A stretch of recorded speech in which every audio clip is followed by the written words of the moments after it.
Imagine waking up one morning and realizing that everything you see, feel, and experience is not what you thought it was. The world outside your window, the traffic, the people, the sky has all been molded by a lens that is entirely of your own making. The weight of your thoughts, the shadows of your past, the echoes of your fears, they all combine to craft a version of reality that is uniquely yours. But here's the question that should unsettle you. If your mind shapes everything you experience, then how much of your life is truly real? What if the reality you walk through every day is only a mirror of the thoughts you hold?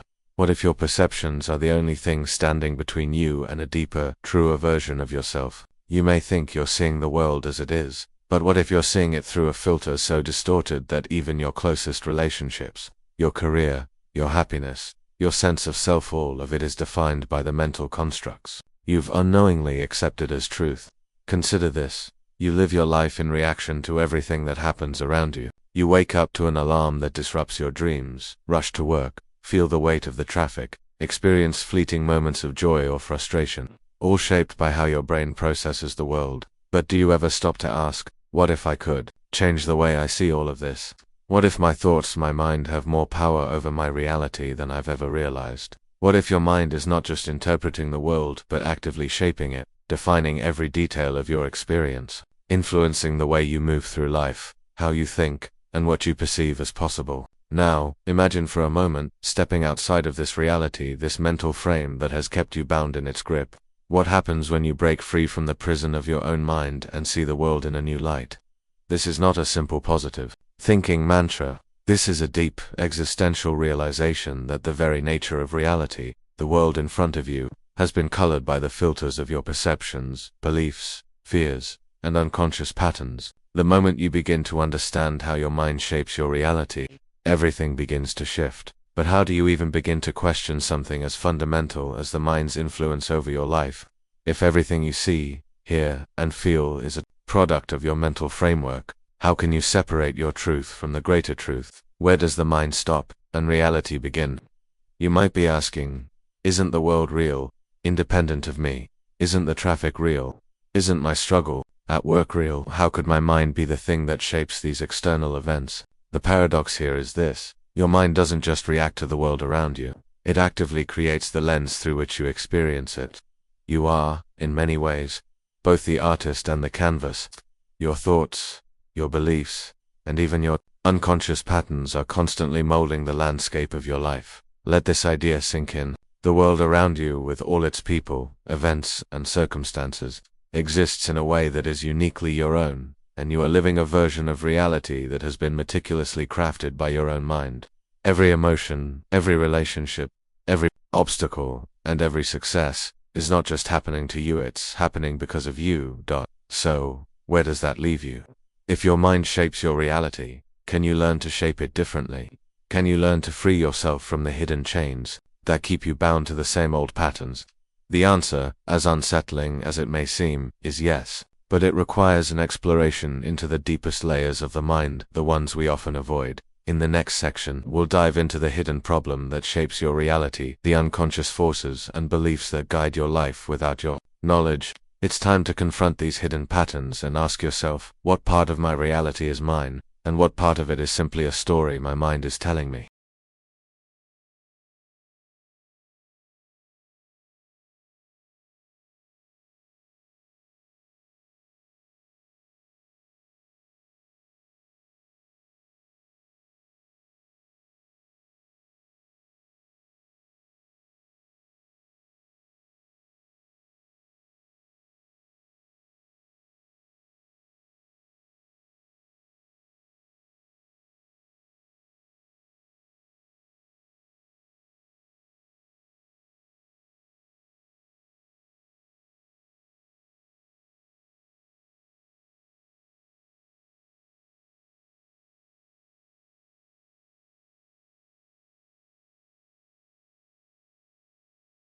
To understand how your mind shapes your reality, you must first confront the unseen forces that lie beneath the surface of your conscious awareness.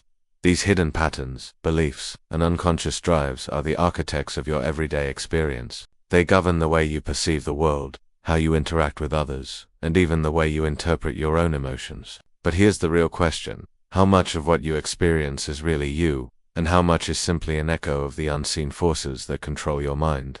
Let's start with the concept of the unconscious mind, which lies at the heart of this issue. Carl Jung, one of the greatest pioneers of psychological thought, proposed that the unconscious is far more than a collection of forgotten memories. It is the vast and deep well from which much of your mental and emotional life springs. Within this unconscious realm lies not only your personal memories, but also a collective consciousness, the shared experiences of humanity throughout history. According to Jung, the unconscious mind holds patterns, known as archetypes, that influence your thoughts and actions. These archetypes, such as the hero, the shadow, the mother, and the wise old man, are symbolic representations of universal human experiences. However, they are not mere abstractions. They are powerful forces that can shape your thoughts and behaviors in ways that feel outside your control.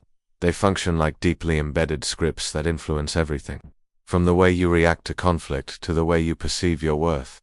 But the unconscious doesn't just hold archetypal patterns, it also houses your own personal history.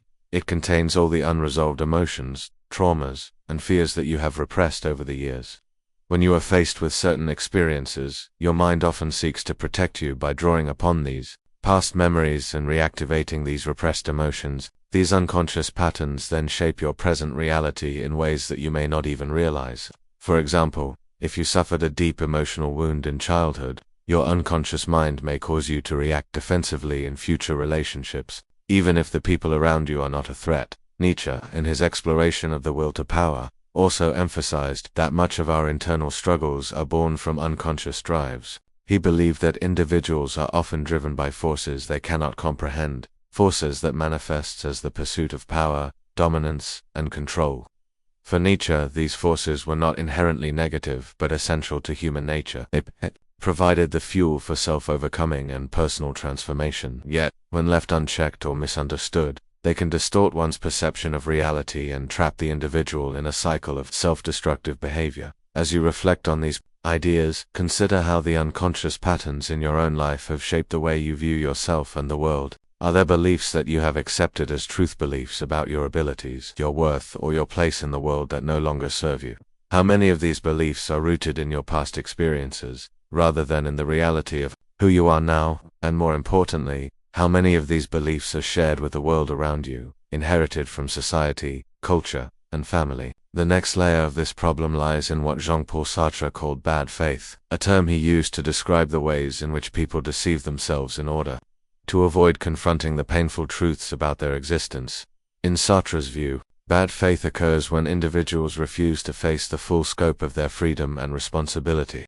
Instead of acknowledging that they are free to create their own meaning in life, they cling to the comfort of external influences such as societal expectations, career pressures, or the approval of others. This self-deception allows them to avoid confronting the true nature of their existence, the overwhelming reality that they are free to choose and yet burdened by that very freedom. In today's world, bad faith can manifest in subtle ways. Many people live their lives according to scripts that have been handed to them, whether it's the script of societal success, the script of romantic love, or the script of familial expectations. But in doing so, they suppress their own authenticity, abandoning their true selves in favor of the comfort of belonging. Yet as Sartre warned, this abandonment of the self leads to alienation both from others and from oneself. The more we conform to external expectations, the more we lose touch with who we truly are, and the more fragmented our sense of self becomes.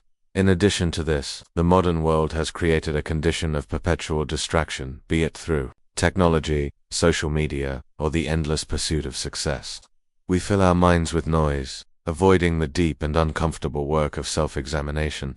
But as Viktor Frankl, the Austrian neurologist and psychiatrist, taught us through his experiences in Nazi concentration camps, meaning can only be found in moments of suffering and deep introspection. When we are no longer able to find meaning now that the chains that bind you outside for something to fill, they are so deeply woven into the fabric of your overwhelming that you don't even notice our own psychological and every decision you make, every reaction to external that shapes your reality is shaped then by forces far beyond your conscious awareness. You don't see these pressures, but you feel the reluctance to face the profound responsibility of being truly free. Your relationships, these forces or your perception to create a distorted lens through which you view the unseen patterns that keeps you trapped in patterns, and they are everywhere. perception, lurking in the background, and conformity, subtly influencing the question the course of your life. How do we confront these hidden forces?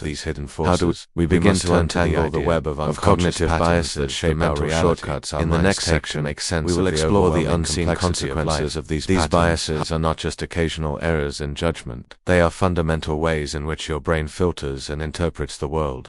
They shape everything from how you perceive the motivations of others to the way you interpret your own actions and thoughts. Take, for instance, the confirmation bias. This is the tendency to seek out information that confirms what we already believe, while ignoring or dismissing information that contradicts those beliefs.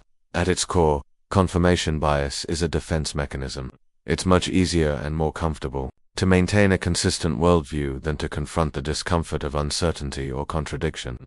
And so, your mind, in its effort to protect you, pushes away conflicting evidence, reinforcing the very patterns that keep you stuck in old ways of thinking. Think about how this plays out in your life. How many times have you clung to a belief or opinion simply because it felt familiar? How many times have you dismissed contrary viewpoints, not because you were certain they were wrong, but because accepting them would require you to confront a deeper truth about yourself or your world?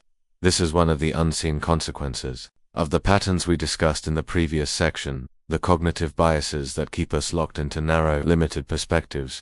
But cognitive biases are only the beginning. The very way in which you interpret emotions and experiences is filtered through these unseen forces. For instance, imagine that you've had a series of difficult relationships, perhaps even toxic ones. If your unconscious mind holds unresolved pain or trauma from past relationships, it will color the way you perceive future interactions. You may approach new relationships with distrust, anxiety, or defensiveness. Not because the new relationship warrants it, but because your past has shaped the lens through which you view the world.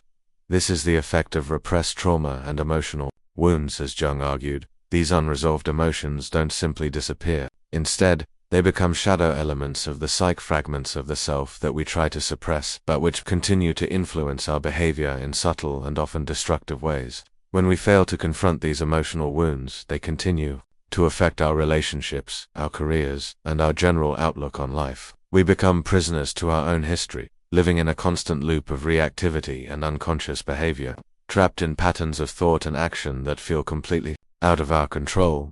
The consequences of these patterns go beyond the personal. In fact, they are mirrored in society at large.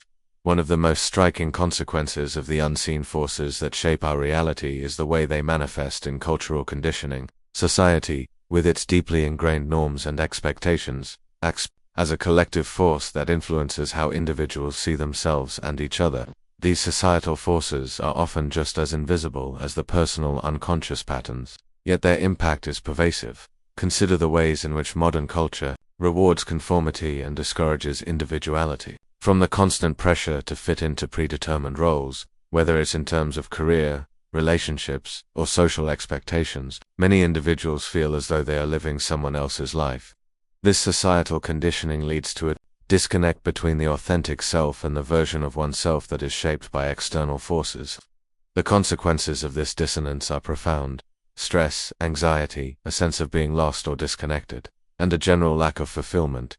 This cultural conditioning is so deeply entrenched that most individuals are not even aware of the ways in which it shapes their thoughts and behaviors. The relentless pursuit of success, the idealization of certain lifestyles, and the societal pressure to conform to a particular image all contribute to the erosion of individuality. As a result, people often feel isolated not because they are disconnected from others, but because they are disconnected from their true selves. This is where existentialism, particularly the work of Jean-Paul Sartre, becomes crucial. Sartre believed that we are condemned to be free, meaning that every choice we make carries the weight of our responsibility. In a world where societal forces attempt to dictate our paths, this freedom can feel overwhelming, and so we often retreat into comfort and conformity. But this retreat comes at a cost, the cost of authenticity. Sartre warned that this avoidance of personal responsibility, or bad faith, creates a form of existential despair, feeling of emptiness that arises when we refuse to accept the burden of our own freedom. So, what happens when we are trapped in these unseen patterns? When we cling to beliefs, biases, and societal expectations that do not serve us, we become victims of our own minds. Our perceptions of reality become distorted, and the world we live in no longer feels authentic. Instead of living in alignment with our true selves, we live in a world shaped by unconscious forces that prevent us from seeing life clearly, from understanding our true desires, and from embracing the full responsibility of being alive. These unseen consequences are not just theoretical concepts, they are lived experiences that affect your everyday life, from the way you interact with others to the way you navigate your career and relationships. The psychological patterns you are unaware of shape your actions, thoughts, and emotions. In the next section, we will explore how to break free from these patterns, challenging everything you thought you knew about yourself and the world around you. But for now, consider this. How many of your beliefs are the result of your unconscious biases? How much of your perception of reality is shaped by past experiences and cultural conditioning? And most importantly, how much of your current reality can you change by becoming aware of these hidden forces? The great philosophers and thinkers of history have warned us, the path to freedom is not easy. It requires more than just a shift in perspective or a change in circumstance. It demands a complete transformation of how we relate to ourselves and the world around us. To break free from the invisible chains that shape our reality, we must be willing to confront the very forces that keep us trapped. This process is not comfortable, nor is it quick, but it is the only way to reclaim our lives from the grip of unconscious patterns, cultural conditioning, and self-deception. The first step in breaking free is to recognize the nature of the trap. In many ways, you are already familiar with the idea of personal limitations, whether it's the fear of failure, the belief that you are not worthy of success, or the unspoken conviction that you are somehow fundamentally flawed. These limitations shape your behavior, your choices, and your very identity. But the real trap lies deeper. It lies in the invisible scripts, the patterns that guide your thoughts and actions without you even realizing it. These patterns are so ingrained in your psyche that they often feel like an inherent part of who you are. They are not something you consciously choose, but something you have internalized over time. To break free from these patterns, you must first gain insight into their origins. This is where self-awareness and introspection become crucial. Carl Jung, who believed that much of the unconscious mind was rooted in the collective experience of humanity, emphasized the importance of becoming conscious of the shadow, those parts of the self that we hide from ourselves. The shadow consists of traits, desires, and emotions that we find unacceptable, so we repress them into the unconscious.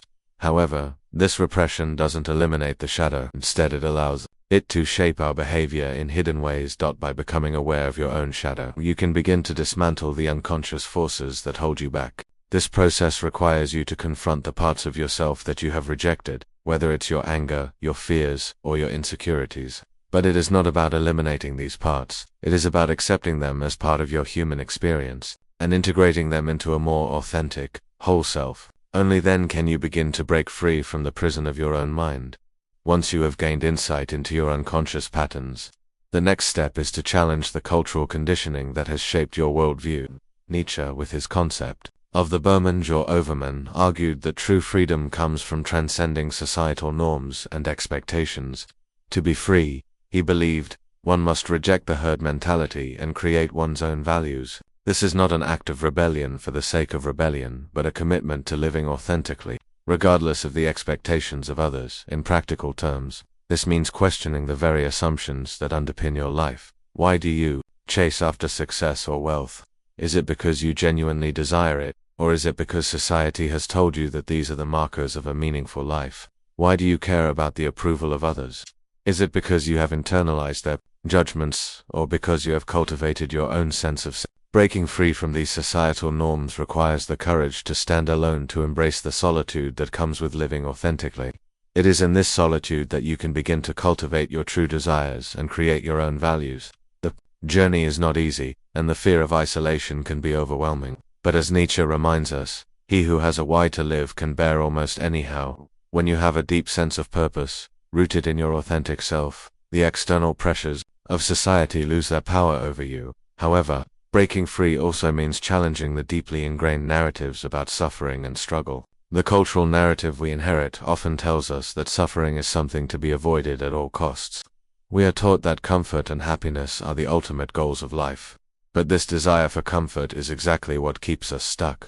To break free, you must be willing to embrace discomfort, to face the fear and pain that come with breaking free from old patterns. This is where the philosophy of Viktor Frankl becomes essential. Frankl, a Holocaust survivor and psychiatrist, argued that meaning, not pleasure or happiness, is the true goal of life.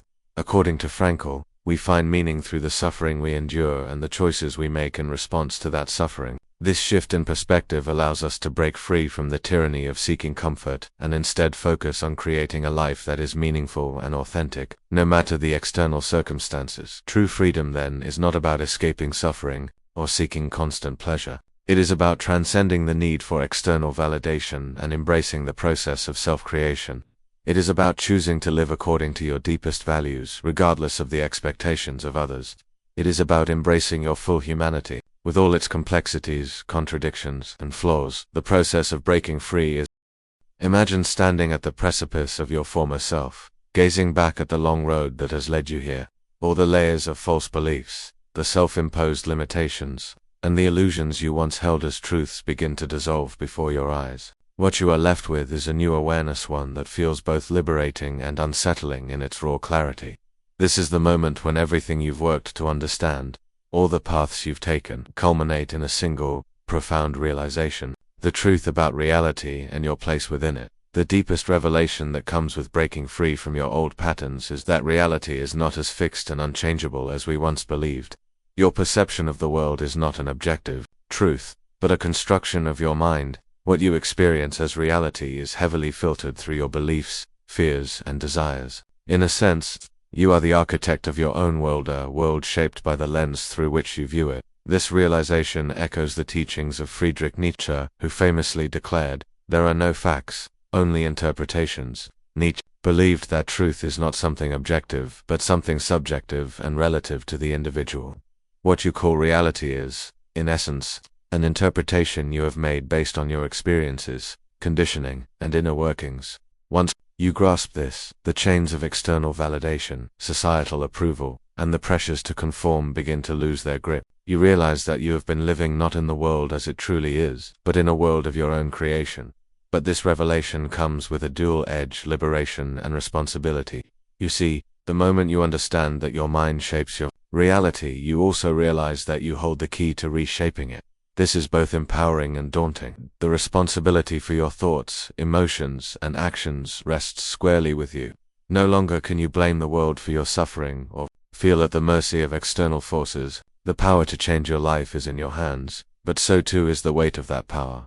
This shift in perspective aligns with the existential philosophy of Jean-Paul Sartre, who argued that existence precedes essence.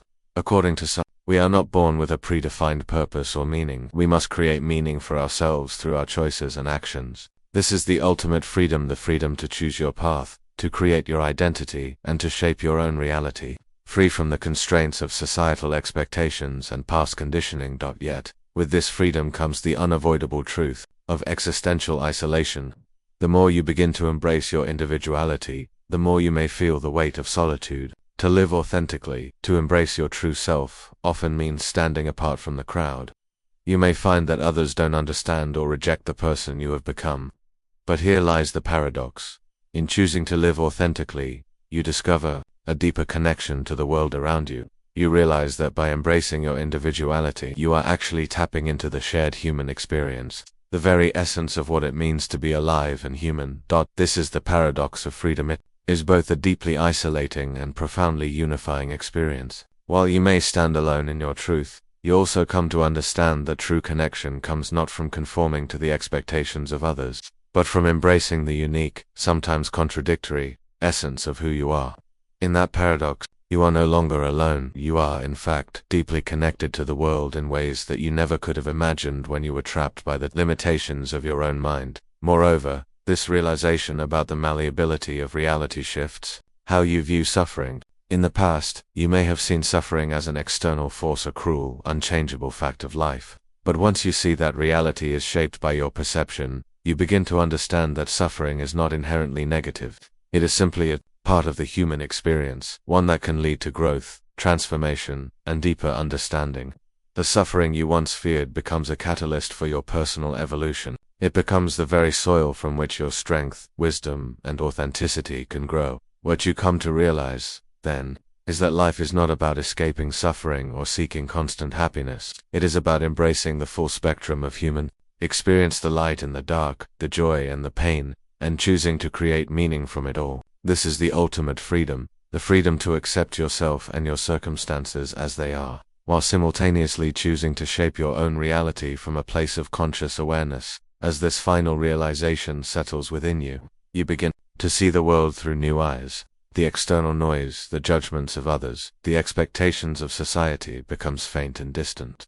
You understand that the key to a fulfilling life lies not in the approval of others or in meeting external standards, but in living true to yourself, in shaping your reality from a place of inner strength and self. The world around you shifts, not because it has changed, but because you have. This is where the journey reaches its culmination. The person you once were, trapped by unconscious patterns, limited by the narrow view of reality shaped by external forces, begins to dissolve. What remains is a new sense of self, one that is free, authentic, and fully aware of its power to shape its own fate. The road ahead may still be uncertain, but you now walk it with a sense of purpose and clarity that was once impossible to imagine. As you take these first steps into the unknown, you realize that the true essence of life is not to seek comfort or certainty, but to live authentically in the face of the unknown. This is the final truth, the realization that life is not a destination, but a continuous, ever-unfolding process of becoming, and in this process, you are the creator of your own reality, the artist of your own life.